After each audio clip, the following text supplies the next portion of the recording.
तुझी आई बोलतेय। माझ्या पोटी जन्म घेऊन कालच तू 9 महिने पूर्ण केले। आई म्हणून अजून तुझी हाकही नाही ऐकली रे मी। कसं सांगू दूध पिणाऱ्या माझ्या तान्हुल्याला सोडून जाताना माझ्या मनाला किती किती वेदना झाल्या असतील। कसं सांगू मी तुला, पुन्हा मी तुला कधीच दिसणार नाही। दुधासाठी व्याकुळ तुला आईच्या पदराखाली आता कधीच येता येणार नाही।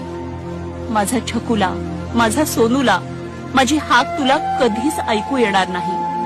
माझ्या पसंतीनं केलेली तुझ्या वडिलांची निवड सगळं काही स्वप्नवत असेल असं वाटत होतं रे। पण हळूहळू एका एका स्वप्नाचा चक्काचूर होत होता। माणसातलं अमानवी रूप बघत असताना दिवसा गणिक मी गळून पडत होते। अनन्वित मानसिक छळ, ज्यांना आपलं म्हणत होते त्यांनी शरीरावर जशा वेदना दिल्या तसे मनावर आसूड ओढले।